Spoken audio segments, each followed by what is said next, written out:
The following program may contain mature subject matter and coarse language. Viewer discretion is advised.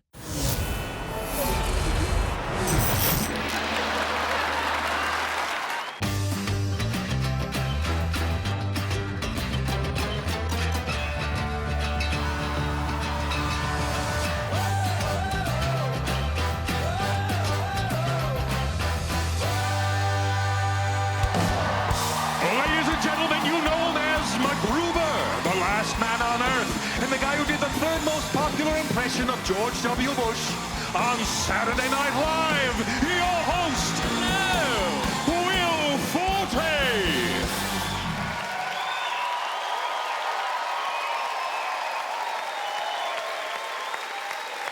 Thank you very much for coming. I am very excited to be here, but I have to admit, I was kind of reluctant at first to sign on to do this show. See, I don't really have a background in stand-up comedy. I came from the Groundlings Theater, which was more of a sketch and improv place in Los Angeles. But then I had an epiphany. Coming to Just for Laughs 2018 would give me a chance to workshop my new song. That's right.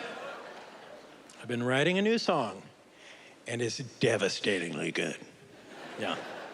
Do you guys know the song, The 12 Days of Christmas? And a partridge in a pear tree. You know that song? Yeah? It seems like people aren't really taking a stand. Do you like that song? Is that a song that people like? You do? You're fans of that song? Okay, because I am not. Frigging hate that song. Yeah, I think it's like the biggest piece of shit song that I've ever heard in my life. I mean, hearing that song to me is like Santa taking a dump directly in my ears. Yeah, seriously. I mean, pipers piping, milkers milking, turtles doving. It's not relatable. I mean, it lacks a reality, and it lacks a sensuality, you know? But fear not, because I have created a much better version of the 12 Days of Christmas. I call it the 12 Days of Christmas.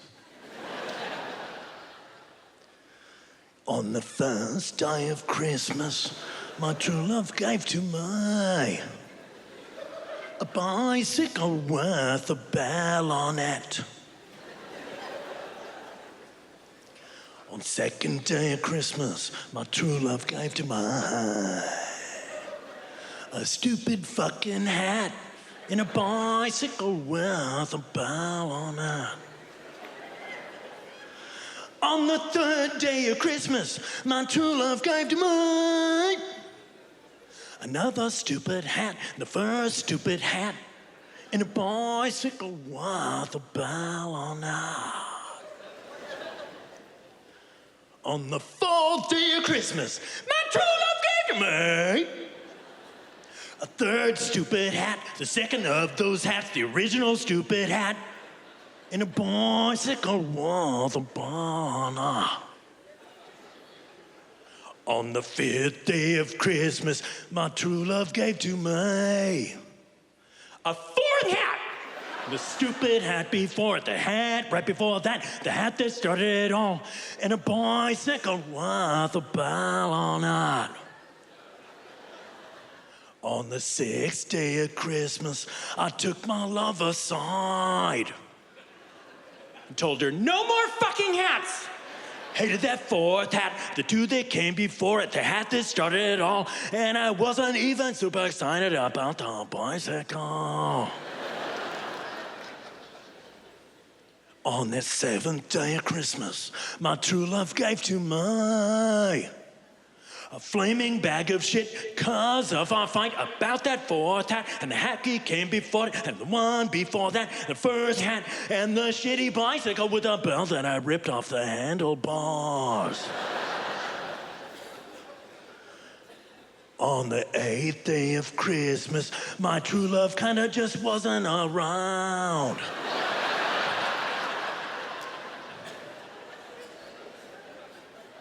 On the ninth day of Christmas, she moved out all her shit.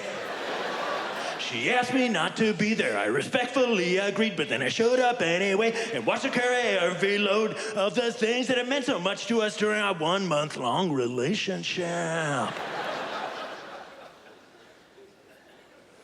On the 10th day of Christmas, my mother gave to me a lecture about how I'd never find love. I told her that's a friggin' bullshit. As a cat owner, I know there's love in my heart, and as long as I feed it, it will return that love. And I'm sure that the principles of pet love apply to human love. On the 11th day of Christmas, I really contemplated suicide. Yeah.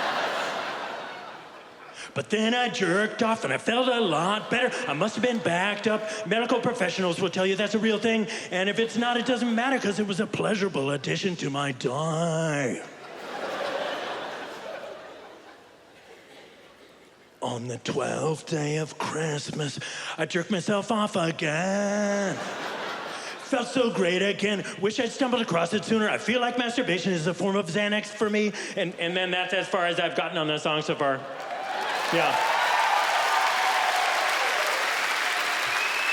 Thank you. Thank you. I mean, admittedly, it's a work in progress, but I think we can all agree it's way better than that piece of shit original version, right? Right? Yeah. What do you say we get this show started, huh?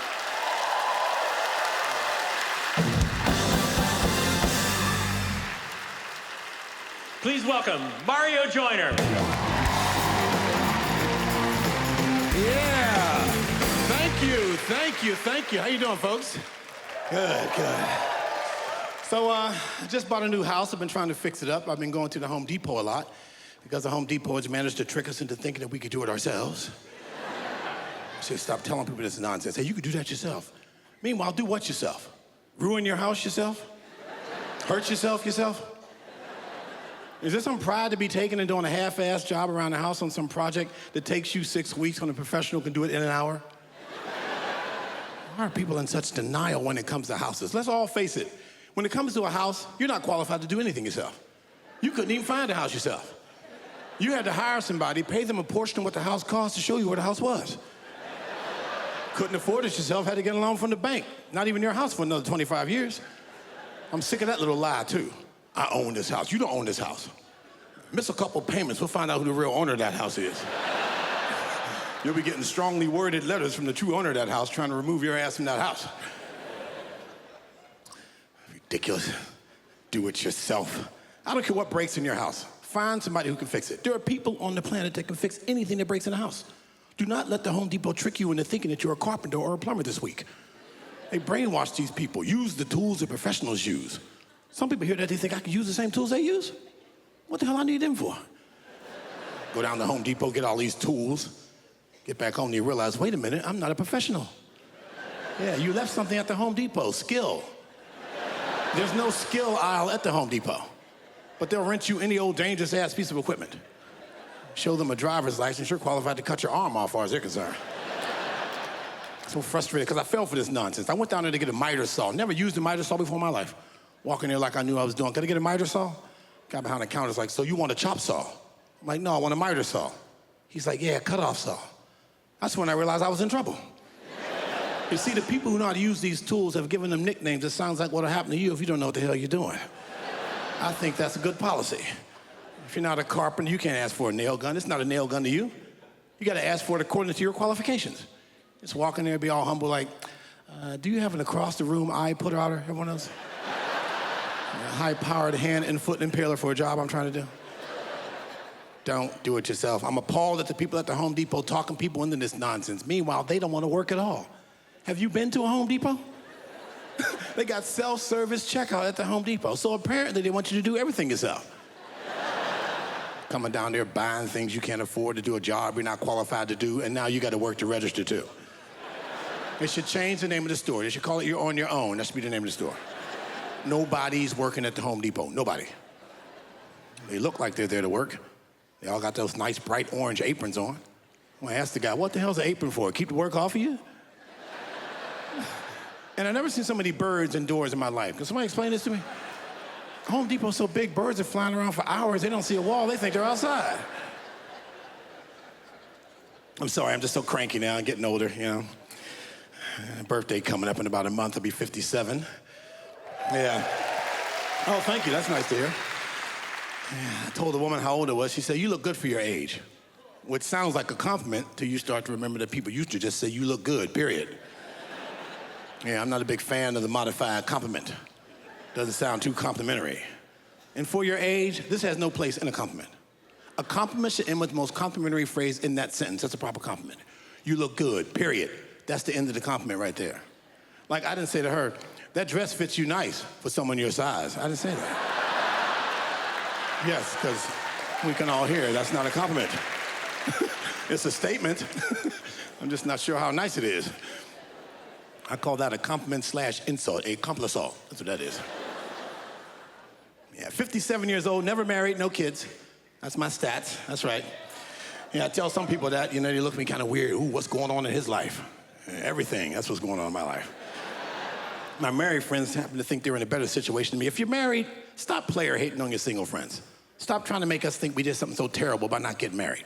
I'm not getting married. I'm not good for marriage. If you're married, enjoy that. My friends act like they pity me, "Oh, Mario, how come you're not married?" I'm like, "I don't know.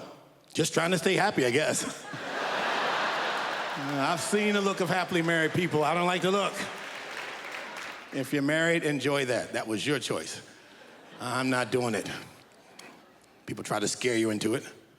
I'm supposed to be going through a midlife crisis. Boy, I used to be afraid of that when I was younger. Sounds like a man gets to a certain age and terrible things start to happen. Well, it turns out that when you're single and you go through a midlife crisis, it doesn't feel like a crisis at all. Yeah, got a new house, new car, great job. I'm dating women half my age. Feels more like a midlife Christmas for all I can see. Thank you, that's my time, y'all. Thanks a lot. The following program may contain mature subject matter and coarse language. Viewer discretion is advised.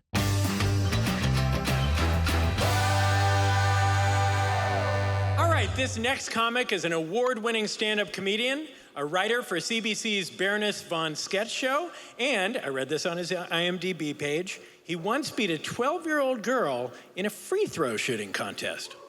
And that 12-year-old girl's name? LeBron James. Please put your hands together for the very funny Adam Christie. Hello! How are you? Oh my God! This is nuts. This is crazy. I used to watch this show every day. Every day when I was a kid, I used to watch a show, and now I'm on this show, and I'm a stand-up comedian. That's pretty cool. It's nuts. I got married when I was 22 years old, and we had only known each other for 1 year before we got married. And a lot of people say that that is dumb. That is a dumb thing to do. And to those people, I direct your attention to my left ring finger because you are right. Because I am not married anymore. Surprise! I am divorced, and I don't look like a guy who should be divorced. I look like a guy who still plays soccer baseball recreationally. Like, I don't feel, like a divorced guy's a man, that's like a man. Like, I don't feel like a man. I'm more like two 13-year-old boys stacked on top of each other, is my look that I have. I don't have a good body like a man's body is like a man. I'm like, I have a concave chest and a gut. I look like E.T. when I'm naked. I have a heartbeat that you can see through my chest and weird ribs. I don't know what these are, but I'm gonna die. I'm not a man. I have the face of a boy and the body of a spoon. I can't roll up my sleeves like regular guys can roll up their sleeves, and people are like, this guy's strong. This guy's gonna fight somebody on the dance floor. But I feel like when I roll up my sleeves, people are like, oh, this guy's gonna teach us how to stream Game of Thrones on our laptops. No one has ever called me daddy during sex. It has never happened. I have never gotten daddy. I don't give off a daddy vibe, really. I'm not typecast as a daddy. Like if I was sleeping with someone and they were like, oh yeah, give it to me, cashier number 2, I'd be like, yes, yes I can. No, I don't have condoms. Do you have your Optimum card though? Give it to daddy. Being divorced divorce sucks, because I had to online date. I went on Tinder for a day, and then I got scared, and I left. And I saw a girl on Tinder named Jenica, which is not a name. That's not a name. Jenica, you just took two things, and then you put it into one thing. You just took the name Jennifer, and then you mixed it with swastika. I have a new girlfriend, and it's very nice. I'm in love with her. It's very nice. We've been dating for a little over a year, and we just moved in together, because I don't learn. And comedy is truth, and the fact that you guys just laughed at that doesn't give me a lot of confidence about this relationship. I learned this, that because we're decorating our place, and I learned that if you have two plants, and you're very nice to one plant, and you give it positive reinforcement, and you say nice things every day and give it compliments, and then to the other plant, you're very mean, and you're condescending to it, you say mean things every day to the other plant, did you know that you are wasting your time? You guys, at what point in time do you think milk was just like, you know what? Screw missing kids. You know what I mean? They got rid of that part of milk. They were like, get it off the carton. No more help from milk. We're not helping anymore. We're gonna print facts about milk instead. Yeah, milk facts. Like fact number 1, drink more milk. Your bones will get stronger. Maybe you won't be kidnapped so easily. Boom! Let orange juice find your kids. You think they called orange juice and the other drinks and they were like, hey, will you help us find these kids? We don't want to do it. You think orange juice was just like, no, we're not going to do that. Because no one wants to hear OJ's looking for your kids. No one wants to hear that. My name's Christie. Thank you guys so much. Good night, everybody. Bye. The following program may contain mature subject matter and coarse language. Viewer discretion is advised.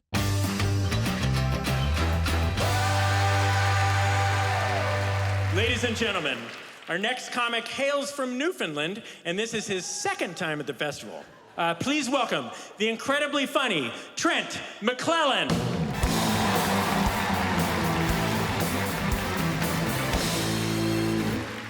Yeah, Montreal, how you doing? How's everybody? You sound like a great audience. I'm from Newfoundland originally, everybody. Thank you. The rest of you are like, no one cares, just tell your jokes. Starting to feel older. Anybody else starting to feel older? Feeling in my 40s now.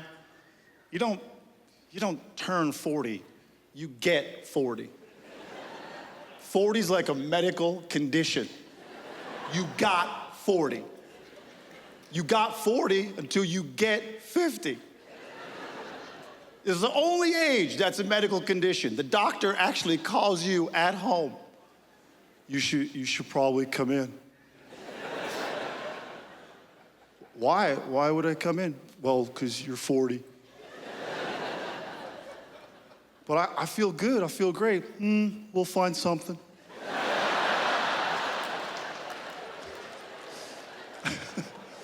So you go in, you know? I don't know, getting older too, starting to think about my friendships. You ever think about friendships that have fallen away? Friendships you had that were strong and now they're no more, you know? Friendship's almost like vision. You have less of both. You even say, man, I never see that friend anymore. It's because you have less of both, I told you. You lose friendships, but you don't replace them as adults, do you? We don't replace them, because we don't make friends as easy as adults. Because to make friends, you gotta be vulnerable, leave your comfort zone, extend yourself. We don't do that well as adults. We kind of lock into who we are. Kids do it easily. That's why they make friends easier. I was at a grocery store a little while ago. This kid was like 5 years old. He's in the produce section, wearing a full Batman costume. Do you understand the lack of self-consciousness you gotta have? To go, Mom, where are we going? Get my cape. Then he did like a somersault and started singing a song. I was like, I love this kid. This kid is awesome. I want to be that kid at some point, you know? That loose in my life. So a good friend of mine, we were at a public park one day, enjoying the summer sun. She's laying there on the blanket. She's got her 5-year-old son with her, right? We're just enjoying the sun. Great day. All of a sudden, this other kid blows out of a bush, walks right up to her kid, looks him right in the eyes and goes, "Hey, did you want to race me to that tree?" And her son's like, yeah. And bam, they take off to a tree. Friend for life, just like that. Just like that, bam. I also like running. And bam, they're gone. I challenge anyone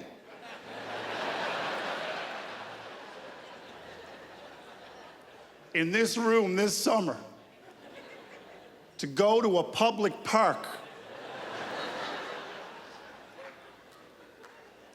blow out of a bush,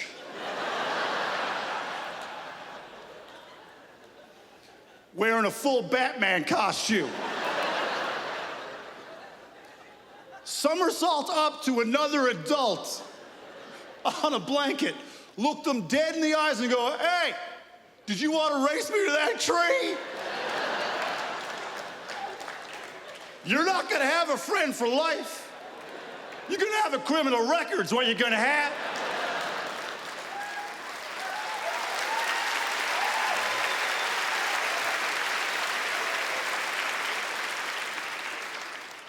And pictures of your bat face all over that park.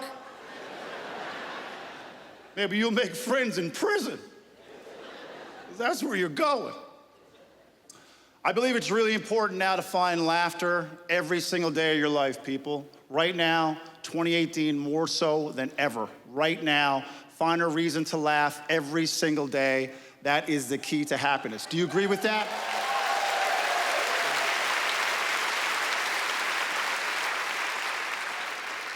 The news is so dark, right? We see horrible stories all the time. It's on you to find humor in your everyday life. It's on you to do it.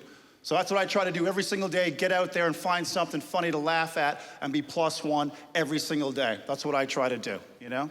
So here's the latest thing that I know of, and I want to share this with you.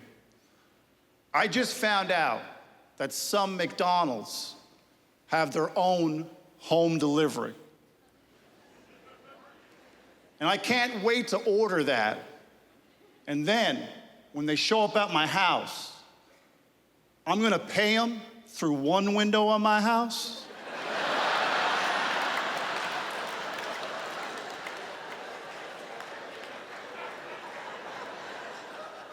But I'm gonna make them put the food through another window on my house. You guys have been great. I'm Trent McClellan. I really appreciate it.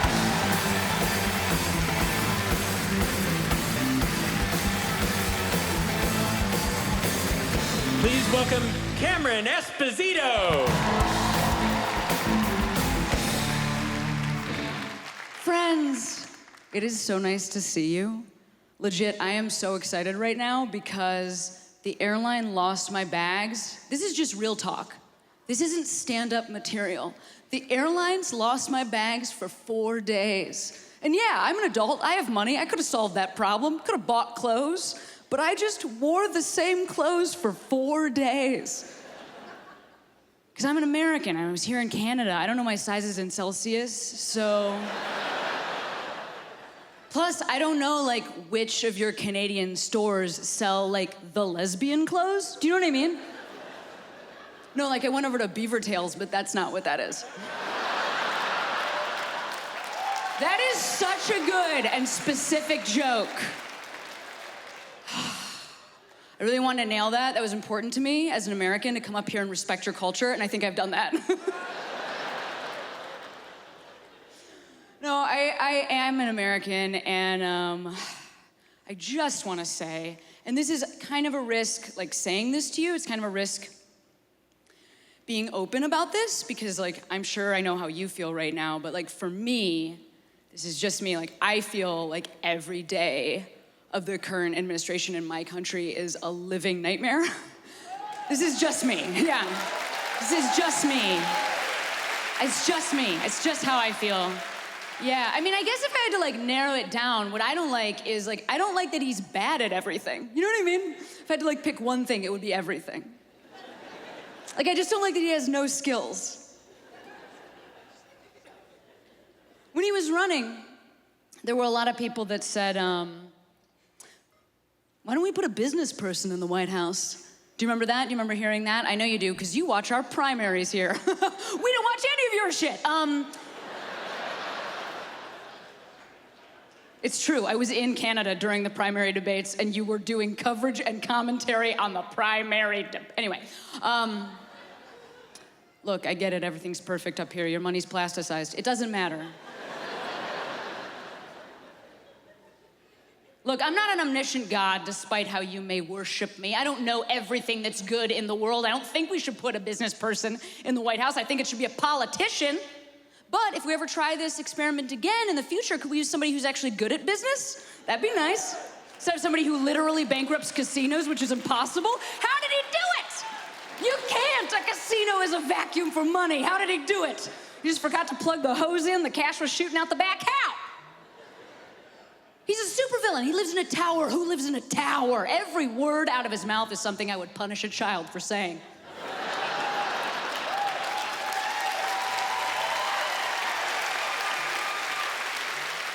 Wow, Canada, I'm your hero. That is my time. I am so glad that I had this outfit to wear for you tonight. Thank you so much for having me. I'm Cameron Esposito. Please enjoy the rest of your night.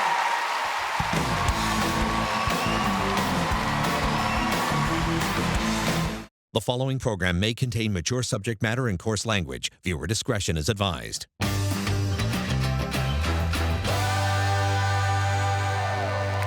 And now, ladies and gentlemen, please welcome Senator Tim Calhoun.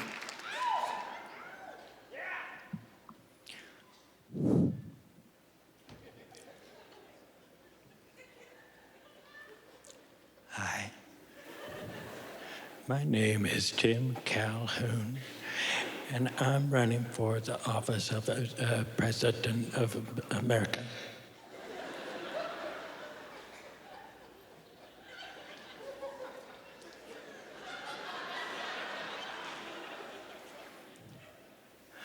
A lot of you are probably wondering why I'm running for president so early. Well, because I think there's a real possibility that our current president is going to get impeached.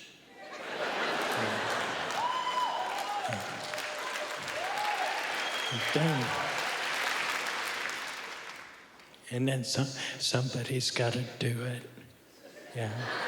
And I think I would be a good president to be president. And I'll tell you, you want to know why? I'll tell you.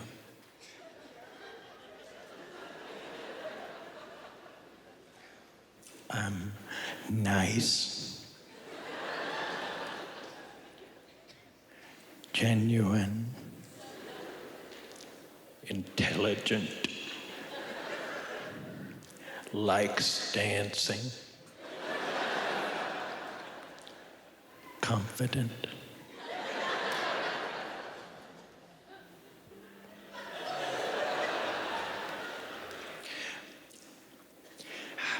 I have done some drugs, but some not at all. Mainly pot and beer, but a little bit of cocaine. I'm real sorry about the cocaine, but there are times that I feel like partying and staying up really late. And cocaine can really help you do that.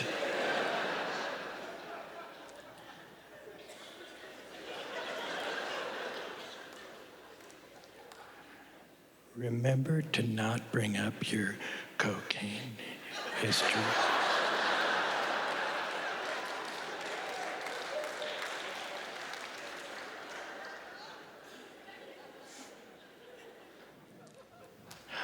I propose we incarcerate all the people who make fake news.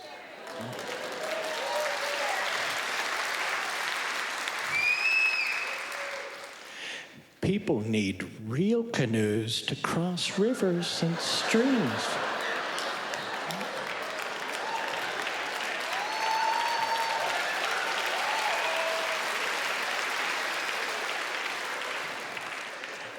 fake canoes can be deadly.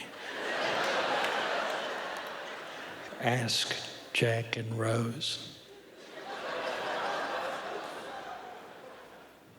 They were on the Titanic.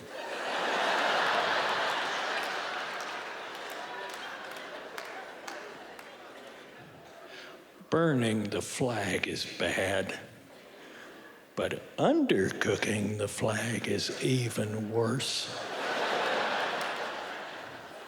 I want to make a law against that. In conclusion and in summary, vote for me, Tim Calhoun, for President of America. And I promise I will make Mexico pay for everything.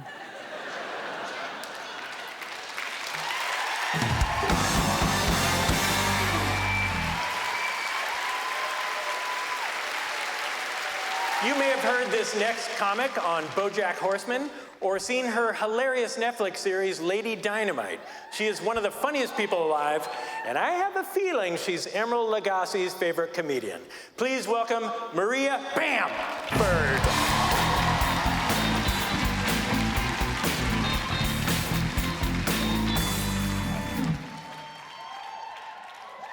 Hello. Thank you so much. I'm very beautiful. I mean, we're all so attractive. Let's never forget how good-looking all of us are. That's so important. But that doesn't mean that I don't put in the effort to seduce my husband.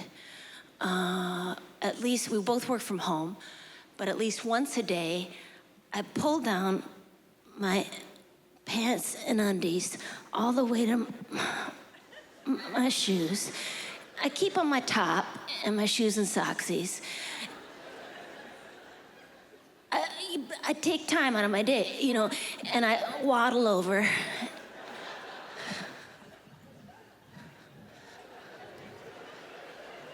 Hey, I'm just sitting over here. I love you, you love me. What that means for us both is I'm down for whatevs.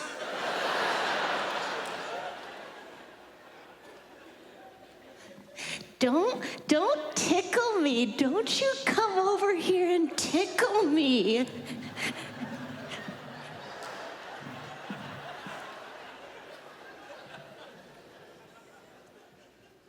We love each other very much.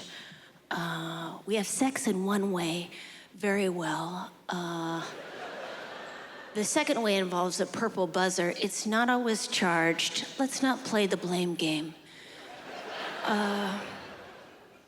It's trying to write fantasies that we could act out. And you really need to know a lot about a genre in order to properly live action role play it. And the only thing I know a little bit about from a certain point of view is intractable social issues. So the first scenario we did was gentrification. My name is Jen. I just moved in this neighborhood. It's so cheap and I can use my high school Spanish. My name is Art, and I'm an artist. I've lived here for 40 years, and it's hipsters like you who are committing cultural genocide. Aren't you the first sign of gentrification that you transform industrial spaces into galleries, thus making more attractive to developers? And you ash your hand-rolled cigarette into my succulent. Oh, what are you, moving out? Has this neighborhood become too cool for you? No, I've been evicted. I can no longer afford to live in the city that I love. Oh my God, it's happening to someone I know. Maybe you could move in with me, because that's the answer to affordable housing. Not NIMBY, not in my backyard, but YIMBY, yes, in my backyard. If you lived here, you'd be home by now. Scott doesn't like to act, so I do most of it.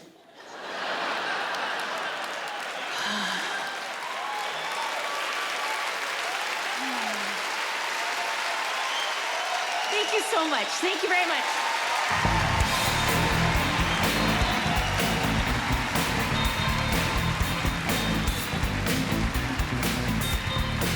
The following program may contain mature subject matter and coarse language. Viewer discretion is advised.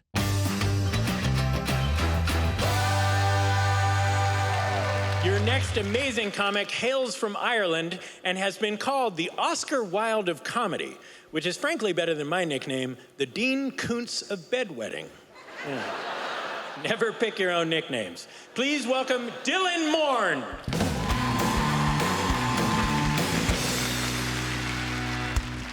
Hello, thank you. Ladies and gentlemen, you've heard a lot about dark times, I guess, this evening, but we do live in rather dark times where everybody is picking their tribe and talking about who they can relate to and who they can't relate to. You've got a lot of people out there making a very loud noise about that kind of thing. It's only now people are really interested in the possibility of somewhere like Canada as a model for future societies. It's humane on the whole, it's liberal, all its taboos are buried way, way down so most people don't have to bother about them. And it's a functional democracy, which you can't say that everywhere now because of the nature of reality. Reality, remember that stuff? Some of you will remember another reality. Some of you old enough to have a then. A lot of you are very young. All you know is now. I'm talking about the people who know the internet. And that's really most of what they know. That's how you grew up. There was a time when things were different. For us, we had to make decisions. And we had to relate to everybody, you know? Because even when you wanted to meet somebody for a date, you couldn't do it online the way you can now. Everybody meet online. That's how, when future generations turn around to their mother and father, say, how did you guys meet? They'll all say, we met on lonelymofo.com. It's the only way human beings ever encounter each other. In that sense, we did crazy stuff. We walked up to one another in bars. We said things like, hey, how are you? Sometimes we didn't take biometric samples. We would just go home together and stay there because it was so difficult to get in touch. Because all we had were building phones. These were phones in buildings. You would go to the building and make a call to another building, hoping that somebody else was by that phone. And sometimes they weren't. There was a tricky period, known as the tricky period, when there were no answer machines. Some of you won't even know what I'm talking about when I say an answer machine. An answer machine was a thing we didn't have when we needed it. And instead, you would have to call and leave a message of longing with a total stranger. You would have to say things like, hello, is Pamela there? No? Well, tell her I think of nothing else. Click. And if you did actually get on, you would stay together because it was just so difficult to reach each other again. It's not like now when, you know, there's all these different gender identities even. They're the new sexual tribes, people identifying themselves as something other than what we had words for before. We didn't know how to describe people of any kind of variety. There was just men and women. There weren't transsexual or intersex or any of these things. This was a time of nicknames in Ireland in the 70s. Nobody's identity was recognized with his proper name. We didn't have the vocabulary then. People would just say, oh, look, it's Kevin with the shoes. He's very good on that hula hoop, aren't you, Kevin? That's all they knew. It wasn't like now. But the thing is, people are so big on their differences, they forget what unites us. Because nature deals with everybody fairly. It doesn't really matter how you describe yourself, if you're on your way from one identity to another, or going back for something else, or looking to double up, whatever you're doing. Nature has given you the same material between your legs as everybody else. Everybody gets the same deal. We all have the same stuff. Bits of squid rolled in nose hair. That's all you get. And all of it mysteriously aged. That's what we get. And that is why we dream of being better than we are. But we can't be. You look at the shower ads where they're selling you the shampoo, and you dream of being like these people. But you can't be. They're selling you a positive body image. They say, if you buy this, you'll have that, but you won't. You've seen images of yourself in the shower. You know you don't look like those people, those sexualized pieces of caramel squeezing themselves, trying to make bigger bubbles and turning away from you so you don't see how fabulous it all actually is. You know what you look like in a shower. You look like a pig in a typhoon in a phone box, having a panic attack, because that's who you are. And yet you still turn from reality. You can't deal with it. Trump is president, and that's what you look like, and you can't take it. But you know, it doesn't matter. You end up, time goes by and you relate to more and more people. You don't worry about it so much. You don't look for a particular tribe. You relate to everybody. You even relate to animals. Because you get to be over 40 and you're allowed to watch television more. You can sit around. If it's an animal program or a documentary, people will leave you alone. If somebody walks in and they say, what are you watching? You say, it's a nature program. It's David Attenborough. He's talking about animals and stuff. Okay, I'll leave you alone then.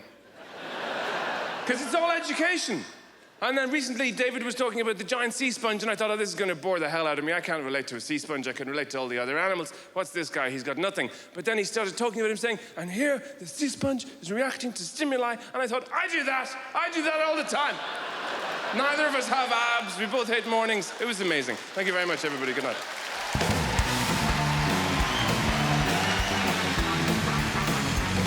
Ladies and gentlemen, it is with a profound mixture of emotions that I stand before you now and tell you that the show is coming to a close. Now, there is really only one fitting way to end this night, huh? I mean, how does anyone end anything of consequence? Of course, by singing the Green Day song, I Hope You Had the Time of Your Life, right? But guess what? We can't do that. No. Yeah, because of legal complications, we are not allowed to touch that Green Day song with a 10-foot pole. That's messed up, right? Huh? But lucky for us, the amazing Just for Laughs band has written a completely different song. I mean, it's legally nothing like it, okay? So thanks again for coming. I hope you had the time to... I can't say that. Okay, let's just do the song.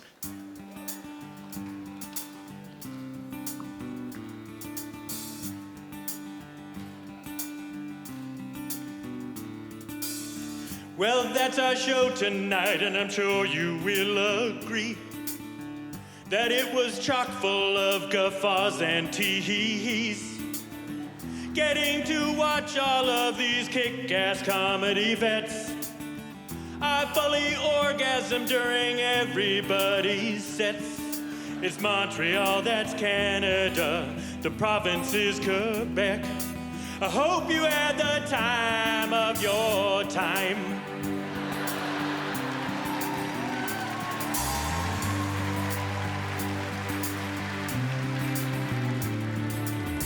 I sang a new Christmas song and Trent came out and killed. And Mario and Adam were awesome, and then I phoned it in as Tim Calhoun. And Dylan took us to school like a comedy professor. And then I came out and sang this song, and it sounds nothing like I hope you had the time of your time. It's the magic of the festival, we're one big family. I hope you had the time of your time.